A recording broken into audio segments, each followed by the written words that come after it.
when it comes to salvation, did God really lay a plan for man to be saved? Did God really show that this is the way which I want every person to follow for him to be saved? Or did he just let it to be like that? That every person should decide which way he can choose for himself to be saved. The most important question which we need to ask ourselves is this: are there specifications of salvation? Did God really specify that this is the way which I want man to be saved? Nowadays, in our religious world, we see a lot of people, a lot of religious bodies, they differ when it comes to salvation. There are some who say this plan works better for you to be saved. Others, they say this way is a better way to be saved. But now, what does the Bible say? Did God give specifications for salvation? Maybe you have this same question again, but maybe you don't know the answer. When you look at the religious world, what do you see? But what does the Bible say? So in today's topic, we would like to discuss about this. We would like to study this topic, to talk about specifications of salvation. Let us begin from the Old Testament in the book of Genesis. In the book of Genesis, as most of us maybe you are familiar with the story of Noah. There was a time which after human beings have been multiplied, they have grown in number, and people started sinning. And God looked at the human being and was not happy with the way human being was behaving. And because of this now, God wanted to destroy this world. But before he destroyed, amongst the evil people, still there was this man, Noah, who was doing exactly what God wanted him to do. The book of Genesis chapter 6 verse 8 talks about Noah found grace in the eyes of the Lord. How did he find grace in the eyes of God? Yet he was living in a generation where a lot of people were sinners. It was because he did what God wanted him to do, even if he was living among the sinners. Now, the book of Genesis chapter 6 verse 9 is giving us a picture of how Noah found grace in the eyes of God. Let us read the book of Genesis chapter 6 verse 9. He's saying, "This is the genealogy of Noah. Noah was a just man, perfect in his generation. Noah walked with God." So we see this man who found grace in the eyes of God is described by giving, God is telling us how he found grace in his eyes. First of all, he's saying he was a just man. Second, God is saying he was perfect in his generation. And the third, he's saying he walked with God. Now, God wants to destroy the world. People have sinned. They are doing what God does not want them to do. But among them, there is this man who was just, who walked with him. He was perfect in his generation. And on top of that, he was a just man. Now, God has identified this man. He was the one who was going to save, who was going to, he was the man whom God was going to use to find, to put away which human being or human race was supposed to be saved. Now we see that God has found this man. He has this man, the perfect man, who could execute his plan well. But now, what next did God want to do with this man? Was he the only one who was supposed to be saved? So we are going to see that. He wants to save human being. He has identified Noah. But next, what was this man supposed to do? Now, when you see the book of Genesis chapter 6 verse 14, in verse 14 now, God is telling this man that I want to destroy this world. But this is what I want you to do to make sure that the human being, the human race, are saved. So verse 14 of chapter 6 is saying, go and make an ark of gopher wood. So God is saying, this is how I'm going to save man. And how am I going to save this man? Go, you as a man, go and make the ark of gopher wood. And again, that verse is talking about he should make an ark. He did not tell him go and make a beautiful house. He did not tell him go and make this something else, but God has specified exactly. Go and make an ark. And this ark must be made from gopher. That's what God is telling this man. And on top of that, he's telling him that in this ark, you are supposed to make looms. In verse 14, you are supposed to make looms. He was not supposed to make an ark and just leave it like as a whole without looms inside. He was supposed to make looms. And again, he was supposed to make decks. And also he was telling them how he was supposed to cover it in and out. He was supposed to cover the ark with pitch, both in and out. So we see, God has this man, and he's telling this man what he's supposed to do to save the human race. So he was supposed to make those. Chapter 6, beginning verse 15 to verse 16 now, he was telling him the sizes of the ark. This is how tall it was supposed to be. This is how the length was supposed to be. And this is how the width was supposed to be. God is telling him exactly what this man is supposed to do. And if I told him that he was supposed to make this ark, it was supposed to have a door and a window. When you think of this, you imagine if it was this present world. You imagine if it was us nowadays. A lot of things could have been messed up here. Imagine building an ark which is big as the one God wanted it to be. Imagine in that ark, he was supposed to make looms. And on top of that, a window and a door. Just think of the way the world is nowadays. I think what God said and what Noah did could have been contrary if we were the ones who were told to do what Noah was supposed to do. And on top of that, Genesis chapter 6 verse 22. Let us read the book of Genesis chapter 6 verse 22. Thus Noah did, according to all that God commanded him, so he did. The Bible is saying Noah did exactly what God commanded him to do. What did God command him to do? Make an ark of wood. It must have a window. It must have a door. It must have decks. And it was supposed to have looms. The sizes were specifically specified for him to build an ark of those sizes.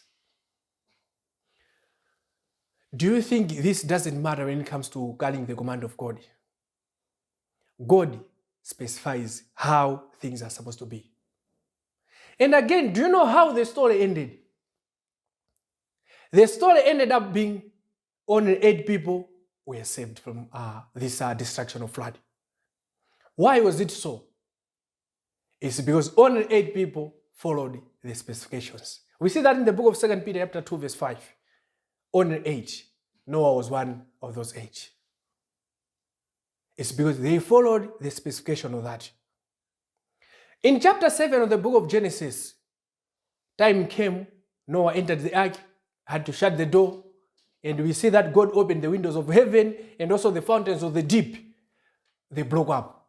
Water started coming out from the earth and others from heaven. And the whole world was filled with water. Even the mountains, the book of Genesis chapter 7 says, even the mountains were covered. Now, as I have already said, do you remember how many people were saved? Only 8. But do you know how many people were destroyed? I don't know also, but thousands, probably millions of people were destroyed. Only 8 people were saved. How these 8 were saved? They carried the command of God. As the book of Genesis chapter 6 verse 22 has said, Noah did exactly what God commanded him to do. So he did. Only 8 were saved. At times when you read this story, to some people they still doubt. They say, how is it possible that God can kill millions of people and only save few? If you doubt that, you have to go back and study this story. It's possible. God will only save those who have followed what God wants him to do or wants us to do. If we do that, then God is going to save us. So we see this story now. The specifications were given and Noah was saved. Imagine if Noah did not follow those specifications. Do you think Noah could have been saved? Do you think these people could have been saved? Many died because they did not follow They did not understand what Noah was saying. They did not want to believe what Noah was saying. They chose to disobey what Noah said to them. So we see, when we are talking about specifications, they are very, very important. God did not let human being to decide how he is going to save himself. If that choice was given to human being, Noah could have just been told, just make an ark. Design it the way you want it to be. Do whatever you want it to be done. Allow as many animals as you want them to be. Put as many windows as you want them to be. And in fact, put as many doors as you want them to be. But when it comes to salvation, truly, God did not let man to decide for himself. God has put specifications when it comes to salvation. And this is not the only example which we find in the Bible. Fast forward in the book of Joshua, chapter 2. The book of Joshua, chapter 2, we find that the children of Israel, they are moving from Egypt, and they are on their way to the promised land, the land which flows with milk and honey, the land which God promised to their forefathers. Now, on their way, they were conquering nations. They were meeting different nations, and the children of Israel were conquering them. And in the book of Joshua, chapter 2, we found another obstacle which the children of Israel were supposed to deal with. That is the city of Jericho. Now, before they conquer this city, this is what the leader of that time, Joshua, commanded people what they were supposed to do. So what he did is this. He had to send the spies first to go into the city of Jericho, to see the strength of Jericho, to see the weakness of Jericho, and they should report it to Joshua and the children of Israel. Now the spies are sent forth. They have entered the city of Jericho. Now in this city, they entered the house of this Rahab. And this Rahab, when she received these spies, the word went to the king of the city, saying there are spies who are in the city. They have come to spy this land. The children of Israel, they want to take this land. And when the word went to the king immediately sent people to the house of Rahab, inquiring about these people. Where are these people? Now, the response of Rahab was, they were here, but they have left. Pursue them. Maybe you're going to find them. That's what Rahab said. But instead, Rahab had to hide these spies. Now, this is what happened. I like the way Rahab expressed her feelings towards these people. Expressed whatever was in her mind towards these spies. This is what Rahab said in chapter 2, verse 11 and 12. Rahab said, she did not, as I've already said, she did not hide or she did not pretend what was going on. She said, we have heard what your God has done along the way. We have heard that you have passed on the dry land between the river, between the large bodies of water. We have heard all that. And everyone here is scared of you, is faint-hearted of you. We are all heartbroken. We don't know how we are going to deal with you. Because what your God has done to you there, I think you are also going to take this city. Rahab did not pretend. She said, we are afraid of you. We have heard what your God has done. And we are just scared of you. This is what Rahab said. And she said, we know that your God has given you this city. That's what Rahab said. Now, Rahab said, she had this request. She said, because we know that your God has given you this city, but I think you need to do me a favor. Verse 12 to verse 19, we are going to see the agreement between Rahab and the spies. There are 4 important things which they had talked about these people, which they agreed. And in verse 14, the spies and Rahab, they agreed this. They said, if you want to be saved when you come to take over this city, this is what you need to do. The first thing which Rahab was told was this. Whatever they have discussed, it was supposed to be a secret. They are not supposed to tell others about this business. That's what they said in verse 14 of chapter 2. The second thing which they said, you need to bind a scarlet cord on the window. And thirdly, that is verse 18. And verse 18 and verse 19, we're going to see there this. Rahab, was supposed to get everyone who was supposed to be saved with her, or they must come and stay in the house. So Rahab was supposed to take his brothers, his father, or whoever was, she wanted to be saved with him when the children of Israel come to take over from this city. And finally they said, if you go out and you die there, the blood of the person who has died will not be upon us. So these 4 things were agreed. Be in the house. They are supposed to bring everyone in the house, and they were supposed to make sure that she has put the scarlet cord on the window, and she was supposed to keep a secret. That's what they agreed, these people. And in the book of Joshua chapter 6, verse 22 to verse 23, because Rahab did exactly what was said in the book of Joshua chapter 2, beginning verse 12 to verse 19, in Joshua chapter 6, verse 22 and 23, we see that Rahab and the family and the people whom she brought in the house were the only ones saved in the city of Jericho, when the children of Israel came to destroy this city. Why were they the only ones? Do you really know why we are the only ones who were saved? I think you know. Because they were the only ones who did those things which were commanded to do. The rest were killed. The rest died. Now, for us, you have to understand this. When we talk about salvation, the Bible did not just let for human being to decide for himself. There are specifications when it comes to salvation. We see in the story of Noah, specifications were given. We see in the story of Rahab, the very same thing. The specifications were given and were followed. And those who followed, they were saved. Now, someone will say, what about nowadays? Do we need also to build an ark?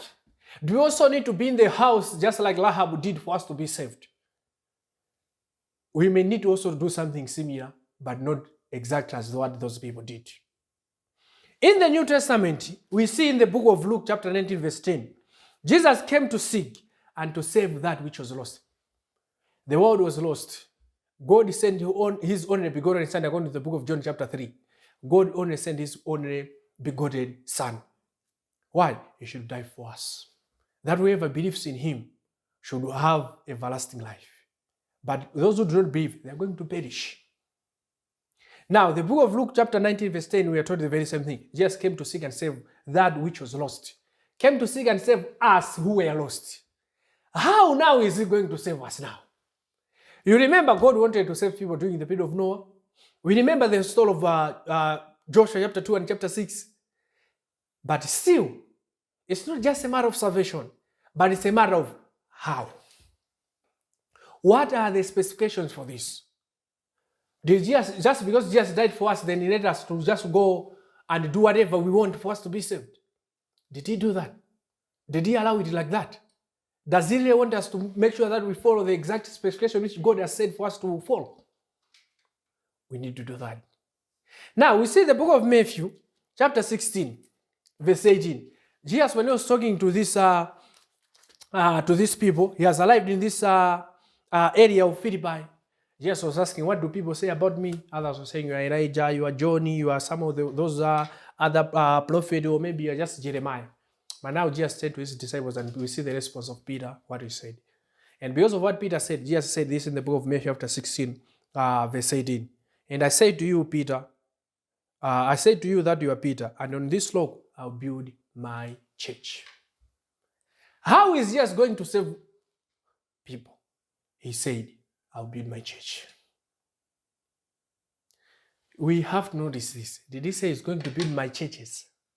Jesus clearly said, I'll build my church. Jesus came to die for us. He died for us. He wants to save human beings. How is he going to save them? Jesus said, I'll build my church. The book of Acts now, we see that the church has been built in the book of Acts chapter 2. And when, on the day of Pentecost, when those people were cut to their hearts, we see that 3,000 souls were added. In the book of Acts chapter 2 verse 47, daily those who were to be saved were added. So, without the following the specification of Jesus when it comes to saving human being, we cannot find salvation. Jesus has laid it forth. I want people to be saved. But how am I going to save them? Let me build my church. Those who believe and are baptized, they're going to. The book of Colossians chapter 1 verse 18 is talking about the church is the body of Jesus Christ. Jesus has got one body. Jesus has got one church. The book of Ephesians chapter 4 verse 4, it says there is one body. One body. The church is what? It's a body. So when you're talking about specifications, they are there. God wants us to be saved. Jesus died for us. But his death did not just lay it open for everyone to decide whichever is going to fall. We know there's this belief in our religious world. There are those who say, it doesn't matter whatever you do, as long as you worship God or you believe in Jesus, whether you worship God at this denomination or this denomination, it doesn't matter. As long as you worship God, you're going to be saved. This is there, this is said because people don't understand the specification of salvation. If you could have understood the specification of salvation, if you could have seen what happened to Noah, what will happen to Joshua in the book of Joshua chapter 2, I think you could have, we cannot say such a thing. Salvation, God sent his son to die for us. His son came, promised to build a church. He built it. We see in the book of Acts, chapter 2, verse 47, people dead are being added. Colossians chapter 1, verse 18, we are told there's one church, which is his body. And Ephesians chapter 4, verse 4, we're told there is that one body. Now, for us, we need to understand this. God did not let human being to decide his own ways for him to be saved. Salvation, the way people need to be saved, has already been laid, has already been described by God, has already been specified by God. What we need is just to follow what God has already said, what God has already laid forth. It was because of love of God to send his only begotten Son just to die for us. It is not us who ask God to say, God, can you send someone to die for us? No, but God saw that there is a need for me to send my son to die for my people. And because he died for us, God is the one who commands how we can be saved. It's not it's not us to decide our own steps. It's not like that. God does not operate like that. We see in the book of Mark chapter 16, verse 16, he says, he who believes and is baptized shall be saved. But again, you find someone is going to say, just believe it's okay. You don't need to be baptized. Baptism is not important for you to be saved. But the book of Mark says what? He who believes and is baptized shall. There's belief and you are baptized, then there's salvation. You cannot find salvation without you believing in Jesus Christ, without you believing without you being baptized, you cannot find salvation. That's what God has said. That's what God has specified. That's what we need also to follow. So the book of 1 Peter chapter 3 verse 21 says, baptism saves us today. Without baptism, which adds us to his church, his body, no one can be saved. If you have not yet been baptized with the right baptism, you cannot be saved. If you are not in the church which Jesus promised to be in the book of Matthew chapter 16 verse 18, you cannot be saved. But we need to be. The book of John chapter 10, Jesus said, I know my sheep. When Jesus was talking about he knows his sheep, he was not talking about the little sheep, goats, something like that. But he was talking, he knows his people. He knows the people who are willing to do his will, who are doing his will, and they are following his will. God, through Jesus, wants us to be saved. We need to be in him. It is only in Jesus. The book of Galatians chapter 3 verse 27 talks about this. We have to put on Jesus Christ through baptism. Baptism saves us. So when you see the book of Noah, the story of Noah, when you see the story of Joshua, and when you see what we have seen in the New Testament, there are certain things which you can also learn. When you clearly observe the story of Noah, you are going to see that the story of Noah, no one was saved by being outside the ark. Only 80 who were in the ark were saved. Do you think you are going to be saved today if you are out if Jesus doesn't recognize you as his sheep? If you are not in his body, in his church, how are you going to find salvation?